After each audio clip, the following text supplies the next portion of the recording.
Have you ever asked yourself, what is the natural human diet? I think a lot of people ponder this question, and there's a lot of conflicting information out there on what the correct answer is. But in reality, the answer is quite simple. All we have to do is look to nature.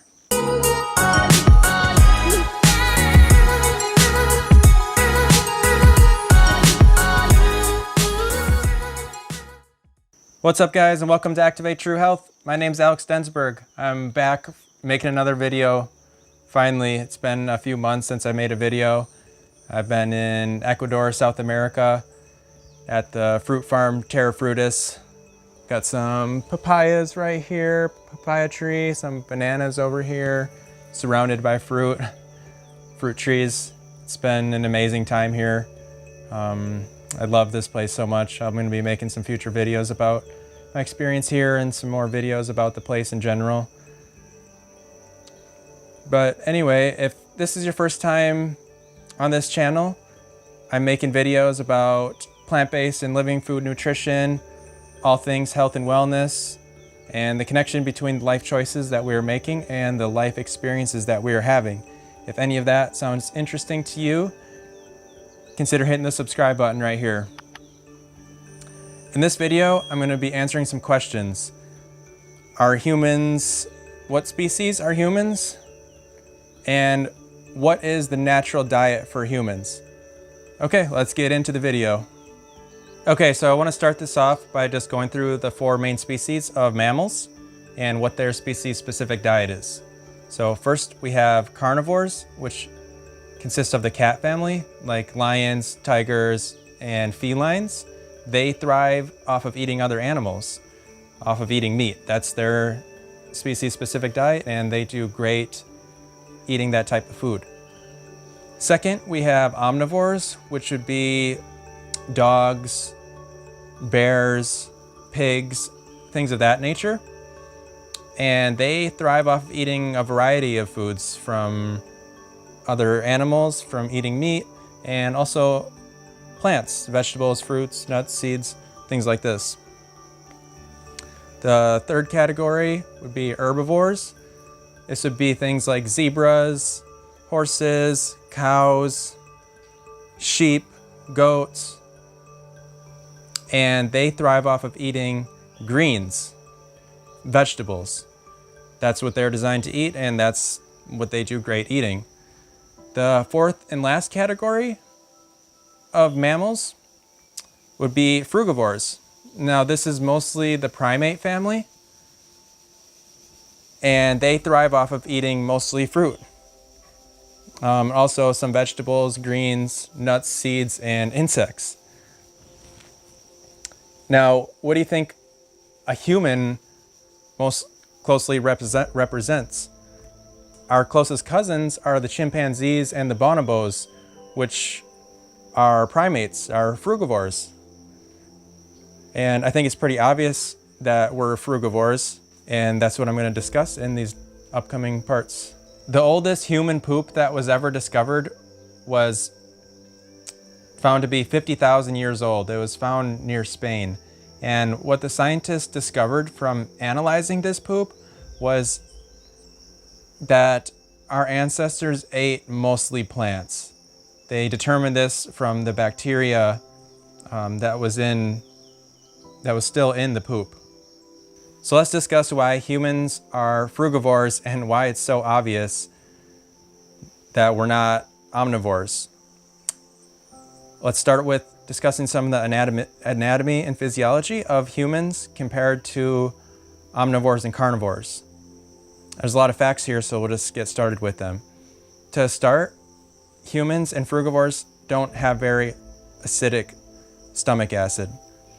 Carnivores and omnivores have very, very strong stomach acid. This is meant for breaking down all the proteins that are in meat. We don't have that strong stomach acid. Another clear indication of this is if we eat raw meat, it's a very high chance that we can get sick. This is because of all the bacteria that's in raw meat.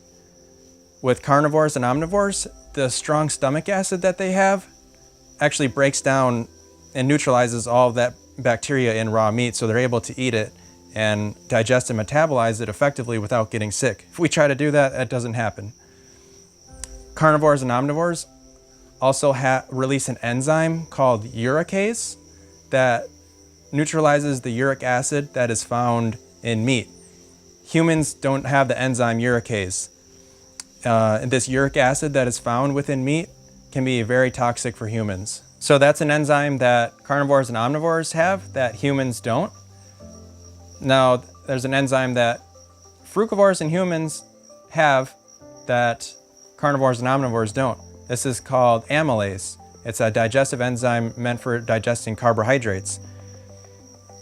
This means that carnivores and omnivores are meant to be thriving off of mostly fats and proteins. They can't really digest carbohydrates the same way that we do.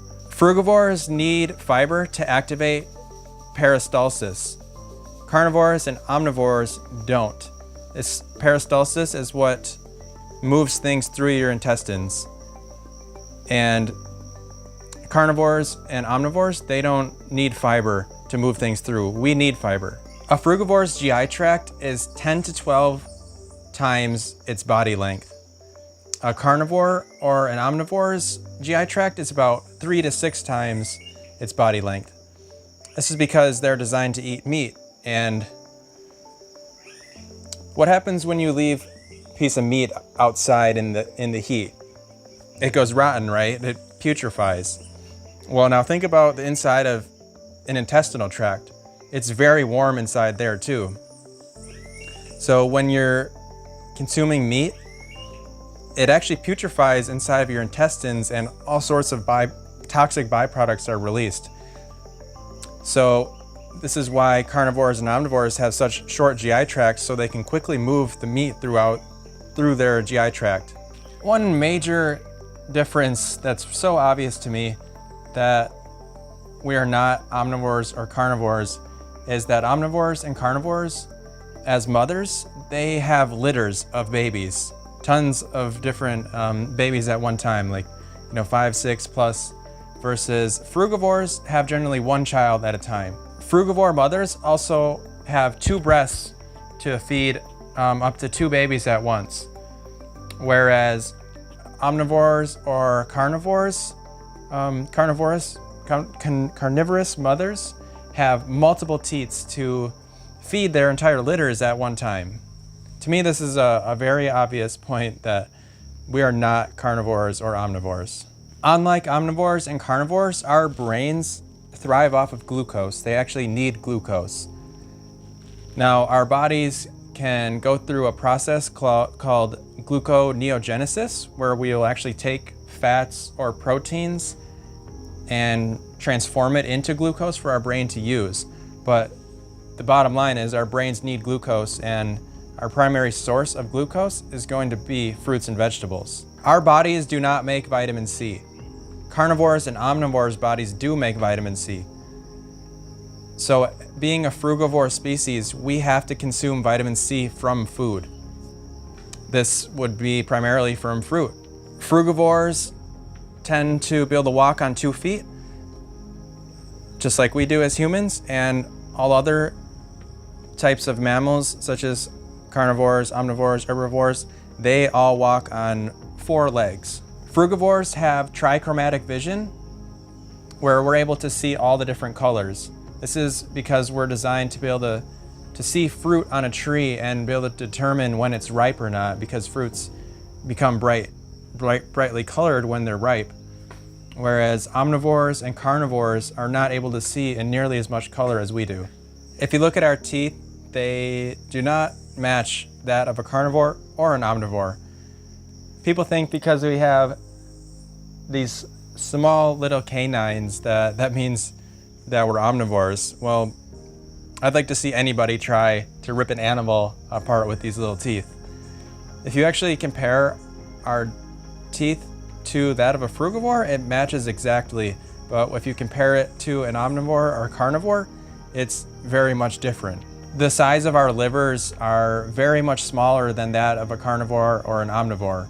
Frugivores, like humans, sweat from all pores of our body, whereas omnivores and carnivores only sweat from their paws, and this is why they constantly pant to let out body heat. The circadian rhythm between frugivores and other species like omnivores and carnivores is massively different. A frugivore only generally needs to sleep about 8 hours a night, whereas omnivores and carnivores sleep up to 20 hours a day. Now let's talk about some natural instincts. If you put a live bunny rabbit and some fresh fruit in front of a 6-month-old baby, they're gonna go for the fruit every time. They're not gonna try and kill this animal to eat it.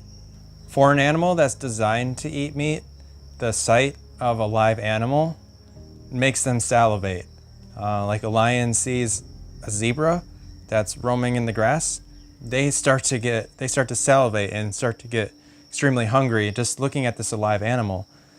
For humans, when we look at an alive animal, most of us find these animals cute and lovable, and we don't want to hurt them at all. We do not have claws. This is a very obvious sign. All omnivores or carnivores have claws that are meant for killing things. We do not have claws that are meant for killing things. Our hands are perfectly designed to pick fresh fruit off of a tree, and that's where we should be getting our food. In a completely natural environment, trying to kill a big animal such as a pig or a cow with our bare hands is not going to happen. We need tools to be able to kill animals. Whereas something like a lion or even a dog, they're able to hunt down their prey and kill it, and then they eat the food and it's delicious to them in the raw state. They love the hair, the bones, the blood. They love all of it. And to us, most of that is just absolutely disgusting. Most people will not eat raw meat, let alone kill their own animal to eat it. Carnivores and omnivores have taste receptors for protein, where frugivores don't. For them, eating animal flesh with the protein is going to taste delicious. For us, it does not at all. We need tons of herbs and spices and salt to make meat even taste somewhat good. If you think about putting a bunch of fruit together in a blender and blending it up, most people think it's delicious. A smoothie most people love. If you think about putting a dead animal in a blender and blending it up, most people are absolutely repulsed by that idea. To me, that is a clear indication that we're not designed to be eating that way. Another clear sign that we're frugivores is fruit is the easiest digesting food for humans. This is scientifically verified that fruit is by far the fastest and most easily digestible food that we have. Fruit is the perfect food for humans. It has vitamins and minerals and antioxidants that are so crucial for our health. It has all the simple sugars that we need for energy. It has almost all the protein we need, and most people don't realize this, but if you go to chronometer.com, which is a tool for tracking all of your nutrients in a day, if you eat all fruit in a day, it'll give you about 80% of your protein needs right there. Fruit has the perfect balance to omega-3 and omega-6 fatty acids. Fruit has almost all the vitamins and minerals that we need. I think if we eat fruit, greens, and nuts and seeds, we can get all of the protein, all of the fat, all of the vitamins, all of the minerals, all of the carbs, all the antioxidants, all the biophotons. Everything is in fruit that we need. It is honestly the perfect food for humans. That's it for this video, guys. I hope that you can see clearly that humans are frugivores. We are not omnivores. We are designed to eat fruit. If you like this video, give it a thumbs up. If you have any comments, please drop one down below. I want to hear your thoughts on this video for sure. If you guys like this video, then consider hitting the subscribe button. I'll be making more videos just like this. So stay tuned. Much love.